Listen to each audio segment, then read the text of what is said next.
I'll start with a more informal question. And you also answered a little bit of that because you talked about your family. But still, just talk a little bit about how you grew up, where you grew up, and what has life been for you. Just a little bit personal. And then, I wanted to ask you one more question in continuation to that is, you said your first visit outside the US was India, and that's what you want to give your children. But what was your first experience? I mean, it is very, very different. US and India are like poles apart when it comes to everything, right? Infrastructure, people, food, lifestyle, everything. So what was your first impression, and how do you take that? Yeah, fantastic. That's 3 questions in one, so I'll do my best here. Expect nothing less. So I grew up I've lived in several different places in the U.S., right? So I grew up in Washington, D.C. Maybe my focus on gender equality, I have 5 sisters and no brothers. So it was me and a whole bunch of girls. Which imagine when my first child came and it was a boy, and my wife is a sister, and we were both looking at each other like, we have no idea what to do with boys. So okay, that was fun. But so I grew up in Washington, D.C., and my childhood, we never traveled much. If you know anything about the U.S., there's a road that goes from Florida all the way up to Maine. So the entire eastern part of the U.S., it's called I-95. My whole childhood existence was up and down I-95. So I grew up in Washington, D.C., and I remember vacations, we would drive down to Florida. And my parents were both from New York City. So we drive up to New York, down to Florida. That was my whole childhood. University, that was, the time I got out of there. I left I-95. I said bye-bye to I-95 for the first time, and I moved to Chicago. And I was in Chicago for over a decade. And so when I went back to finished my MBA program, and that was when I got into healthcare and moved first to Kansas City, and then later to Tampa with Greenway. So I've been with Greenway for 6 years now. So I've been all around the U.S. And then you were asking me about India and India culture. Yeah, so I think, for someone that had never left that I-95 corridor, yeah, landing in India in late 90s was fascinating. It was first in Bangalore, which was, I think, probably the predominant IT hub, at least getting things started here. And it was very awakening. I think, and also look, you guys have lived it too, right? The transformation of India in the last 20 plus years has just been an extremely amazing experience to witness. And, I think part of that is just a lot of the cultural norms that I've seen evolve over time.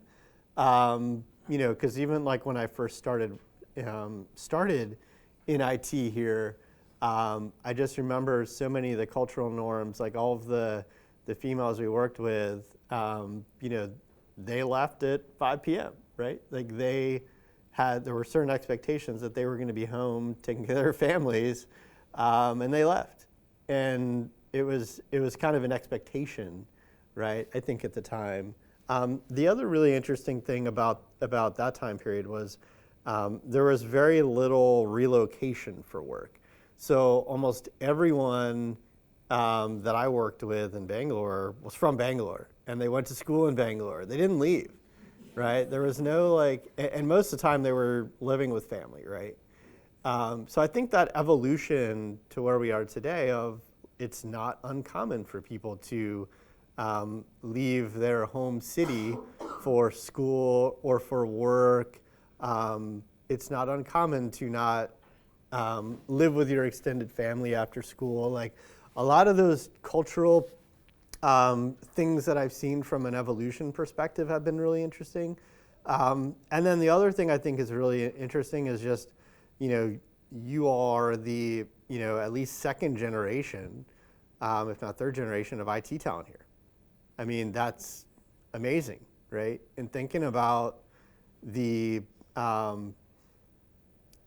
there's very few people that are older than me working in IT in India.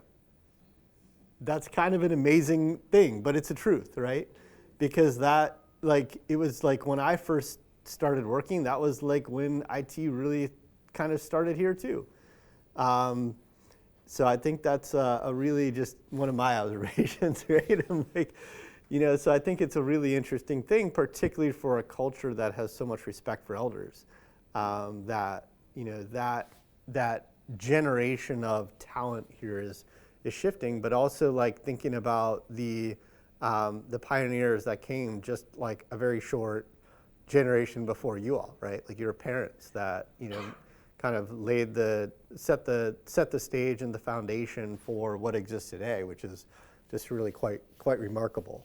So that was just some of the things that I experienced, and then of course I think, there's no hospitality like Indian hospitality. I think I've really experienced that in the many years that I've been coming, just the, warm, welcoming, and it's something I always feel guilty that we don't reciprocate in the U.S. It's just different, right? It's just different. But I always feel very warm, welcomed, and invited, and that's one of the reasons I wanted to bring my kids here to see that. Just a very stark difference in culture, but also that warm, inviting aspect of India as well. Must be amongst the first executives I have probably met who came in their 20s to India. Very few people from the US in their 20s would have ever come to India. So that is also remarkable about you. I'll show you a picture I have on my phone of, I was a baby at the Taj Mahal, man.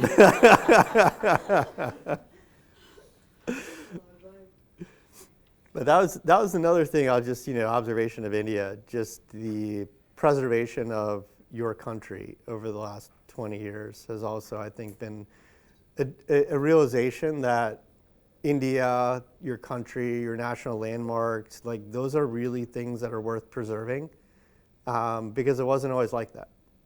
So don't take those things for granted, right? And you all might know that, but when I first came here and did a lot of tourism, there was no protection of your national landmarks and treasures. And I think India as a country has really woken up to that fact that you have a lot of deep-rooted history. A lot of that history has been destroyed over the years, unfortunately, but the history that you have is really quite remarkable. The Taj is really the number one national, number one wonders of the world. All the great forts and monuments that you have here. It's great to see those things starting to be preserved more. So David, today you beat us to all our questions. You've kept us on toes, but we did manage to find some that we couldn't ask you or you couldn't answer. So one of them is that, bias in healthcare AI is a very big problem. It's like the referee is already preferring a particular team. How are you dealing with this? Because you're already working on a lot of models that you're deploying across the clinical workflows, financial workflows. Yeah. So I think it's been a problem for, and I've been working in AI in particular for at least 10 years now. It's always been a problem. I think it's something that you have to be cognizant of. But I also think we can't let it be a blocker, because I just feel like we've got to keep pressing forward, but also acknowledging the risks and biases, right? And having strategies and plans in place for how you're going to address them.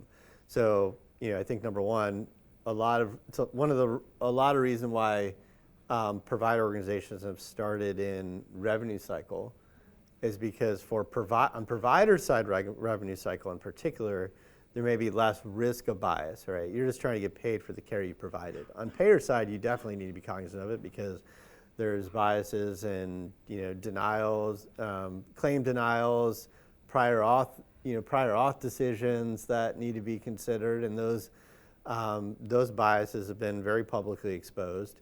And then I think on the clinical side, you need to be particularly careful, not just for bias, but for errors, right? It's always a difference when, if an AI makes an error on a revenue cycle versus if you make an error with a clinical recommendation that you're making to a provider, right? So that's significant. It's also one of the reasons why everything is still so human in the loop, right? Because and I think human in the loop is probably a little bit of a scapegoat for healthcare, right? But it's a reality because there's so much, we can explain away so much by just saying, oh, well, the clinician has to review and ultimately make the right clinical decision. But that's a little bit of a cop-out, right? I think really we should be focused on how do we improve our models and make sure that models are coming from a place of sound reasoning. And it's also one of the reasons why explainability is so important in healthcare, and why deep black box modeling is just not effective on the clinical side in particular. There are some more regulatory guardrails that are being put in place as well around AI to ensure that explainability is there. And I think that's important from a discipline perspective to make sure that recommendations are presented with the data, the facts, and the guidelines that support those recommendations. I agree. I think the keywords are discipline. I think you have to be very disciplined in AI because sometimes it's going to throw errors, but you have to keep going at it. Thank you.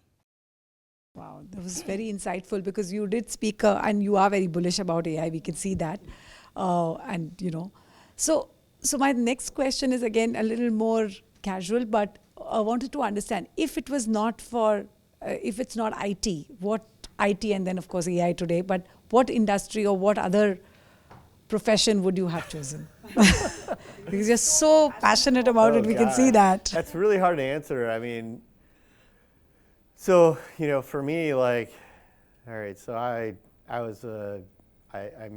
in school, university, I was a math and science major, right? So I worked in a high energy physics lab, I worked in a biology lab, and I was likely going to pursue a career in academics and, I was always a big fan of interdisciplinary sciences, so where the convergence of biology meets chemistry and physics meets biology, I always felt like that was where a lot of the real innovation was going to happen, was at these convergence points. So that's likely where my career would have gone if I weren't in technology. But fortunately, I graduated during the dot-com boom, and there was just so much excitement around technology in that time period that it was just really easy to get drawn into just the excitement of the industry, And I always feel like I've been in the right industry at the right time. I think healthcare has been a really exciting industry to be in from a technology perspective over the last 20 years that I've been in healthcare. Totally. And in fact, the best part about healthcare is that you actually touch biology and chemistry and physics. That's and, it is really interdisciplinary from the domain perspective. And then, of course, IT is there. So, that's wow. I'm not surprised at your answer, but very, very, very nice. Yeah, because, I was in technology. And then when I went back to school and I said, hey, I want to get into healthcare, I did two jobs. I worked at Abbott Labs, which, Abbott does medical devices. I happen to work on baby formula. The other company I worked for was Pfizer. So I lived in Manhattan and worked at Pfizer for a while and realized I did not like big pharma. And then came back and found this convergence of where I wanted to go in healthcare, but also my passion for technology. I think you're at the really right place because, like you said, what, for example, Greenway is doing today, and the kind of vision that you have is going to be transformative for actual patient care, and it's going to impact lives. So, absolutely makes sense. So from my side, one last work-related question. So you mentioned about being present only in US geography right now. If you had to expand, and God willing, you will expand in other geographies, which ones would you want to? Well, so when I worked at a company called Cerner before coming to Greenway, so I've got a lot of international experience working in healthcare. I worked in the Middle East, South America, Australia, UK. I think for Greenway, our thesis right now is the U.S., right? So we are 100% committed, focused to the U.S. ambulatory market. I think the logical extensions from that are countries that practice medicine similar to the U.S., where our product suite could be easily adapted to those markets, right? Because one of the challenges with going into new markets is that when you have a highly regulated industry, it's actually not super easy to go into new markets because there's typically a lot of new things you have to go build, right? Like, for example, e-prescribing standards are different across the world in terms of how healthcare IT systems connect to pharmacies. It could be potentially a big lift to rewrite your e-prescribing solution, right? So I think the countries that are similar in terms of how medicine's practiced, like Canada, UK, like those are a natural extension market for us. The challenge with some of those markets is that, and I would say most markets outside of the US, is that a lot of them are these kind of single payer systems where the government is making a lot of the purchasing decisions, and to sell into those markets requires a completely different kind of philosophy and sales motion than selling directly to providers as we do in the US. And that's probably why we've also, as a company, stuck to the US healthcare, because it's a different beast. And US is it's a great and very fast growing with a lot of challenges. So I think it's a good market to be in. But this is wonderful. We got to know both the sides of you, the fun side, the serious side, the thinker, the artist, the baker. So thank you so much. It was you're welcome. Really wonderful.